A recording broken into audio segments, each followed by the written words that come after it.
walk with God. Amen. Weeping blood. Last Sunday morning, one man reenacted the Genesis account of Cain and Abel on a massive scale. Armed with a semi-automatic pistol and assault rifle, Omar Mateen shot his way into the Pulse nightclub in Orlando, Florida, and then he massacred 49 persons and wounded scores more before he was killed by law enforcement officers. The June 12, 2016 shooting at Pulse nightclub, a popular gathering place of joy and meeting for persons who are lesbian, gay, bisexual, transgender, and queer, is now the most deadly shooting incident in U.S. history. As in the account of Cain and Abel, the blood of the massacred and the wounded in Orlando cried out to God. The blood of God's children cried out to their Creator. The blood of our LGBTQ sisters and brothers, predominantly Latinos, cried out to the one who has given life and love and hope to all of us. Surely if God heard the weeping blood of one person when Abel was murdered by Cain, God heard the weeping blood of our massacred and maimed LGBTQ brothers and sisters in Orlando last Sunday morning. God heard the weeping blood most clearly. God heard and felt their blood weep. And God wept. God wept first before anyone else. And God wept hardest before all of us. The Cain and Abel lesson in Genesis teaches that God knows when we hurt and kill one another. God knows when our hatred metastasizes into murder and mayhem. God knows when we have changed from peers and become predators of one another. God knows when we have perverted moral freedom and turned it into a license to stalk and attack and brutalize and terrorize one another. The blood of God's children weeps and God hears. The blood of God's children weeps and God is wounded. The blood of God's children weeps and God mourns. And if there is any empathy in us, we also must weep. If we are actually living in communion with God and with one another, then we must, with God, grieve about the weeping blood of the brothers and sisters who were slain last weekend in Orlando. And we must share the sorrow that overshadows their family members, their neighbors, their co-workers, their partners, their friends, and anyone else with a heavy heart because of the Orlando massacre. Shame on anyone, including any person who claims to love God, who will not be moved to righteous sorrow by the slaughter of the children of God. It is tempting to stop at that, but we should not. we must go beyond mourning. When our sisters, our brothers, and our neighbors are made to bleed, and when their blood weeps, we must mourn, but we must also protest. We must protest the wrong that our Pulse brothers and sisters suffered last Sunday morning. We must stand with our LGBTQ brothers and sisters, with our Latino brothers and sisters, with our Latino and LGBTQ brothers and sisters, and with our brothers and sisters everywhere, and ask of God and one another, how long?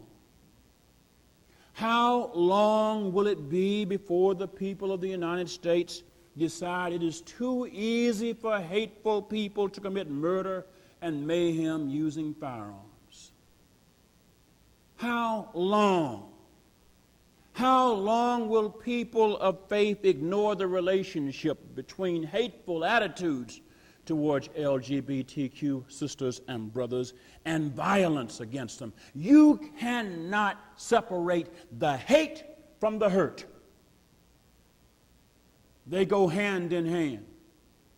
How long before we admit that the weeping blood from the massacres at Pulse nightclub in Orlando, Florida, and the Emmanuel AME Church in Charleston, South Carolina last year, and at Sandy Hook Elementary School in Newtown, Connecticut, and at the Century 16 Movie Theater in Aurora, Colorado, and at Columbine High School in Colorado, and at Westside Elementary School near Jonesboro, and at San Bernardino, California, and elsewhere in the United States, resulted from the dangerous combination of hateful people weaponized with guns.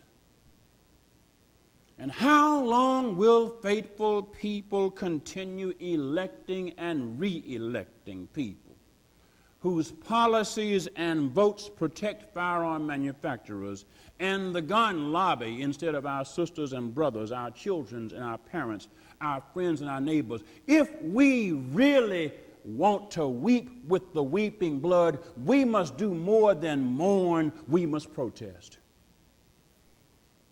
We must ask, how long? And we must protest our blind allegiance and idolatry to weapons and violence as the first and best way to make people safe. That's what your mom and daddy taught you when you were growing up, right? Here's how you make people safe. Give you a gun. Give the baby a bottle and a gun, okay? Not a hug, a hand grenade. Not a kiss, a killing instrument. We must protest our own irrational thinking that the world is made safer when, quote, more good guys have guns, close quote. Because I'm at New Millennium, I'll say it like I really said. That's a damn lie.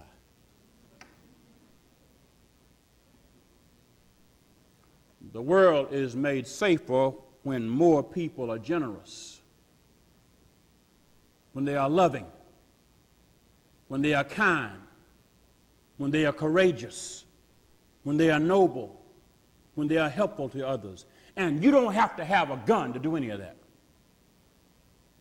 As a matter of fact, I 10-time double dog dare you to feel like you are made more generous when the person asking you to be generous is holding a gun on you. Followers of Jesus must protest the guns don't kill people lie. Yeah, it is a lie.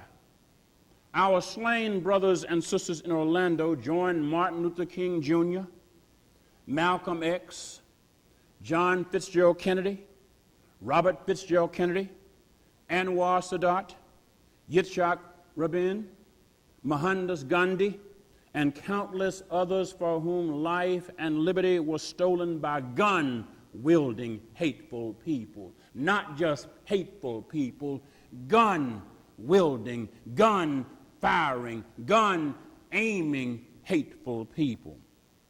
The families of Trayvon Martin and Michael Brown Jr. and Jordan Davis and Sean Bell and Rekia Boyd and Oscar Grant and Eugene Ellison, Monroe Isidore, and so many other slain sisters and brothers know that hateful and fearful people kill their loved ones by gunning them to death. Don't tell people that guns don't kill people. Don't tell the family of John F. Kennedy that guns don't kill people. Don't tell the Martin Luther King family that guns don't kill people. Don't tell Malcolm X's family that guns don't kill people. Don't tell Trayvon Martin's family that guns don't kill people.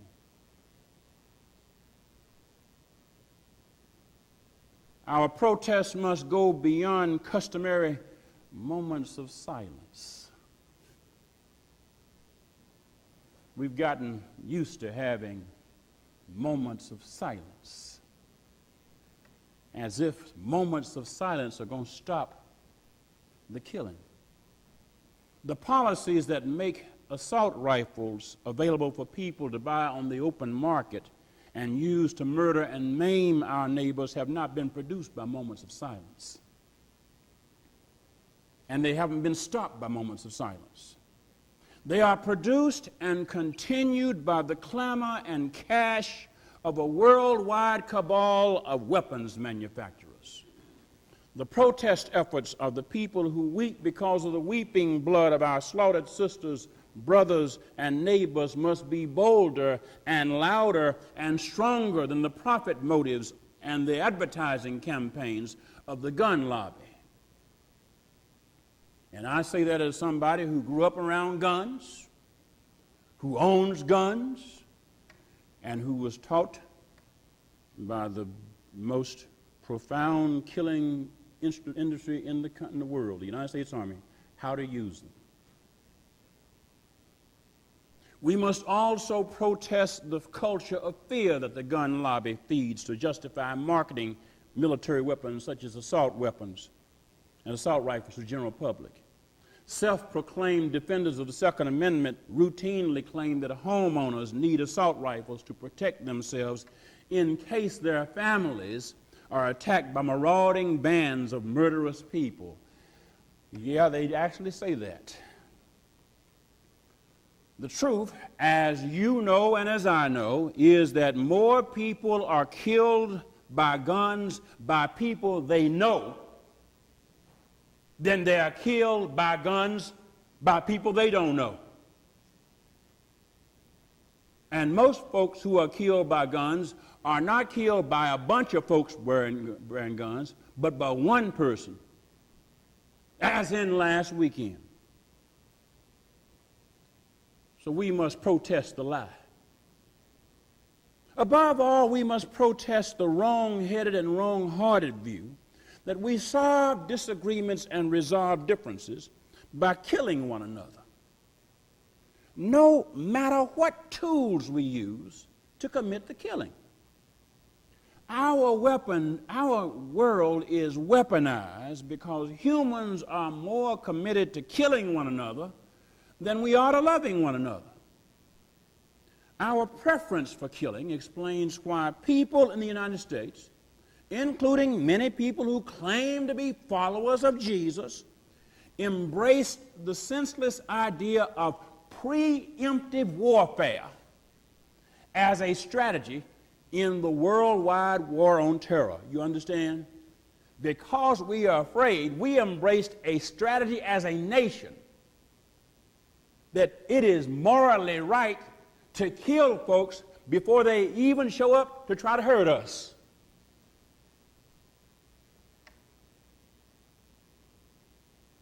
So when you think of the weeping blood in Orlando, don't forget the weeping blood of innocent men, women, and children killed by drones, piloted by people sitting in remote locations that are not threatened by the slaughtered. Remember that the same President Obama who was mourner-in-chief in Orlando is commander-in-chief of the most deadly and effective warfare campaign of killing people by drones in the history of humanity. more people have been killed by more drones by President Obama's hand than any other politician in world history.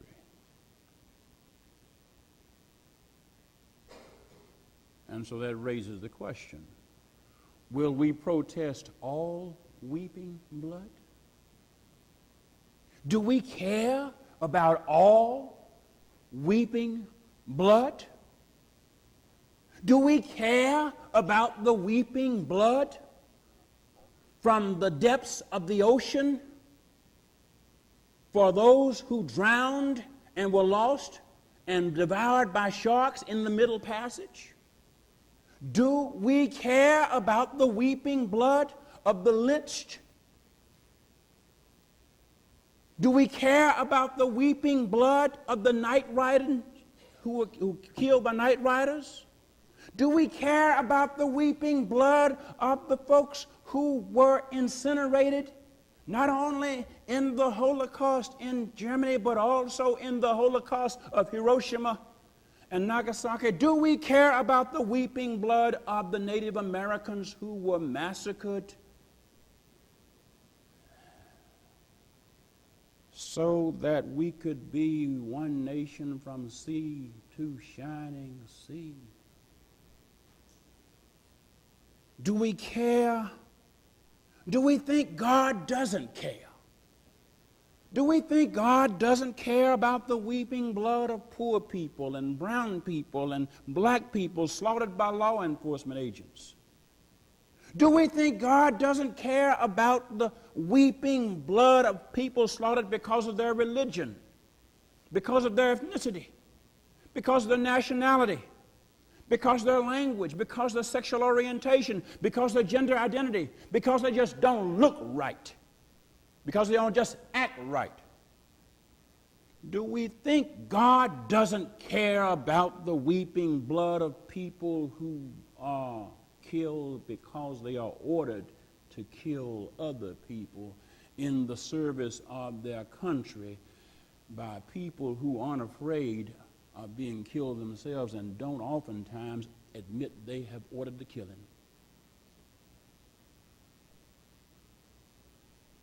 Yes, God cares. Yes, God weeps. Yes, God protests. And because God cares and God weeps and God protests, so must we. We dare not profess to love God, yet allow the murder and the mayhem to continue. We who love God have a moral duty to love our neighbors so much we not only weep when they are stalked and slaughtered and maimed, we have a moral duty to work to prevent them from being stalked and slaughtered and slain. And if we will not work to prevent that, then our tears are hypocritical tears. We have a moral duty to not only lock away people who commit Cain-like murder and mayhem, we have a duty to be vigilant and avoid equipping people who have Cain-like hate in their hearts with the tools they can use to commit murder and mayhem. You understand?